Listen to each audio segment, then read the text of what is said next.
안녕하세요. 성상케미TV입니다. HLB 그룹주들이 오늘도 약세에 있었죠. 물론 HLB 인수되기란 G3BNT나 또 넥서사이언스 같은 좀 반등해줬다 하더라도 역시 전체적인 큰 추세가 꼭 올라가거나 턴이 된 건 아니죠. HLB 주식들도 많이 떨어지고 있고 특히 공매도 부분이 줄지 않는 게 가장 큰 리스크 중에 하나가 됩니다. HLB에 대한 공매도 세력들이 진짜 대단한 것 같아요. 끊임없이 공매도가 나오고 있는데 제가 오전에 이런 영상을 올려드렸죠. 항상 뉴스는 참고 참조 정도, 찌라시 정도로 보는 게 중요해요. 그래서 너무 맹신하거나 확신하기보다는 이런 기사들이 지금 나와 있구나. 이렇게 정도 보는 게 좋습니다. 아침에 제가 핀포인트 백정훈 기사님의 베트남의 국회에서 나노코박스 정보를 공개하라는 이런 말씀을 드렸습니다. 뭔 얘기냐면 지금 사실 베트남 자체에서도 나노코박스 승인이 안 나는 거에 대해서 좀 불만이 있는 것 같아요. 그래서 국회에서도 역시 나노코박스 정보를 공개하라는 그런 요구가 있는 걸로 제가 아침에 말씀드렸습니다.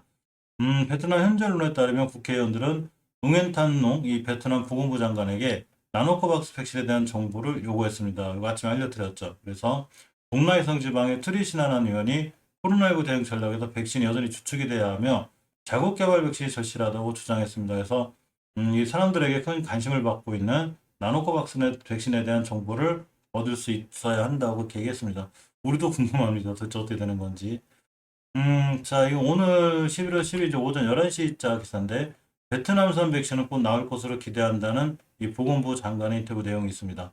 자, 오늘 오전 국회는 보건부 웅웬탄노 장관에게 베트남의 백신은 언제 사용이 허가되고 사용될 것인가라는 질문을 했다고 합니다. 자, 여기서 장관이 한 얘기를 추려보면, 자, 장관은 면허는 규정과 절차에 따라 시행되었고, 보건부는 국내 백신 생산을 촉진하기에 행정 절차, 전문 절차, 안정성 등을 최대한으로 단축할 뿐이라고 강조했습니다. 사실 언제 나온다거나 언제쯤 나올 수 있다라는 정확한 얘기는 안 했죠. 하지만 이제 이 그 두 위원회가 있는데 이 두 위원회에서 데이터를 추가하기 위해서 제조업체와 지속적으로 협력하고 있고, 자, 보건부 장관은 곧 사용 승인을 위한 만족스러운 백신을 확보해서 베트남이 백신을 자족할 걸로 기대한다는 기사들이 있습니다. 굿모닝 베트남의 기사하고 항상 첨도 정도 하시는 게 좋아. 이렇게 백신 나올 걸로 기대한다는 기사들이 있구나라는 게 보는 게 맞습니다. 또 하나의 백신이 이 베트남에서 승인을 받았죠. 바로 이 코박스 백신, 인도 거죠. 11월 10일 보건부 이 또스완 투엔 차관이 코박신이라는 이름의 인도의 이 코비드19 백신을 위한 코비드19 전염병 예방과 통제에 긴급한 필요를 위해 조건부 승인에 서명했습니다. 자국의 나노코박스 승인은 안 하고 거의 뭐 타국 것도 많이 하고 있죠, 지금. 보시면 아스트라제네카부터 해가지고 뭐 꽤 많은 백신, 얀센, 뭐 하얏트 백신, 압달라까지 전부 다 이 보건부가 사용을 허가했는데, 여기서 지금 그 막상 베트남에서 만들고 있는 나노젠 나노코박스 이 승인이 안 나서 많이 답답하고 있고, 저희들도 그렇습니다.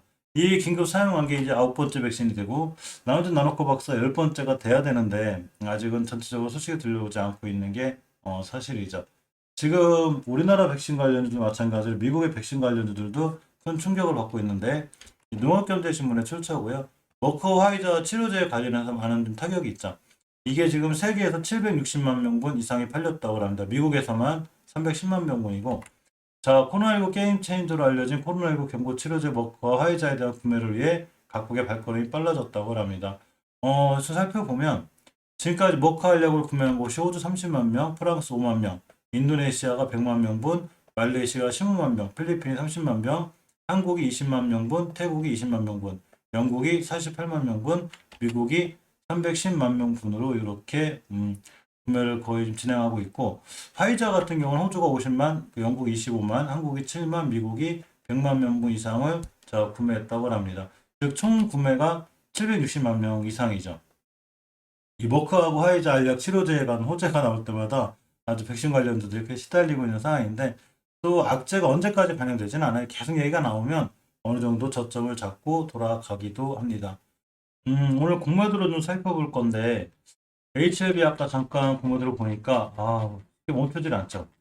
이 공매도 추이를 보면 물론 대차거래는 제가 다음날 꼭 살펴드리고 있는데, HLB 공매도 9%대 이날도 지금 11월 3일부터 해서 9%, 9%, 10%, 7%, 5%, 9% 거의 엄청난 공매도가 나오고 있죠. HLB가 공매도 잔고 1위를 계속 유지하고 있는데 여기에 공매도가 더 추가로 나오고 있습니다. 물론 신규 수량 상한 수량이 거의 비슷하긴 한데 계속해서 공매도들이 나오고 있는 좀 리스크가 있고, 자, HLB 생명과학의 공매도를 보면 거의 4%대를 유지하고 있어요. 보시게 되면 역시 HLB에 대한 공매도, HLB 생명과학에 대한 공매도도 이렇게 4%대를 유지하고 있죠. 이게 1, 2%까지 떨어져야 되는데 거의 떨어지지 않고 있기 때문에 이런 부분들이 리스크로 자리 잡고 있습니다.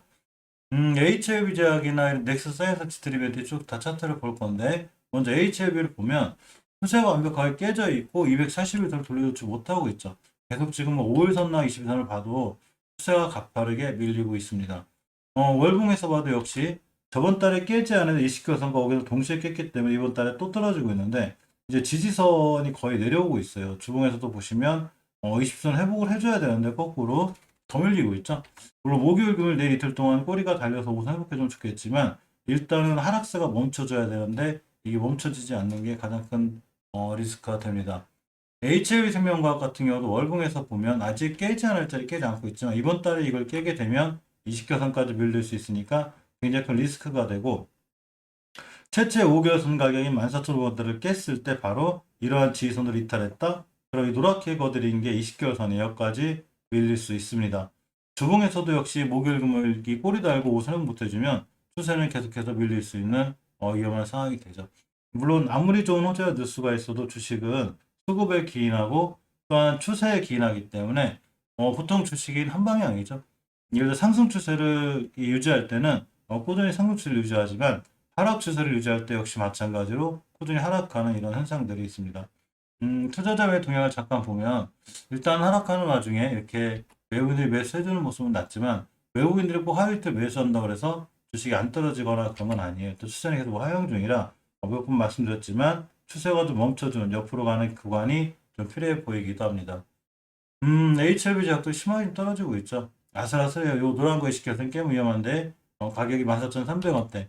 아직은 이탈하지 않고 있지만 여전히 위험 상황이고, 주봉에서도 예전에 지켜주던 저점의 자리들을 간신간시 지켜주고 있어요. 추세는 완벽하게 하향이기 때문에 역시나 옆으로 가는 기간 조정이 좀 필요해 보이고, 넥스사이언스 같은 경우도 241선을 기준으로 약간 멈추는 듯해도 역시나 완벽하게 추세가 턴이 된 게 아니고 단지 떨어지다가 이렇게 기술적 반등 정도는 하는데 이런 상황이 아닌가 생각해 봅니다.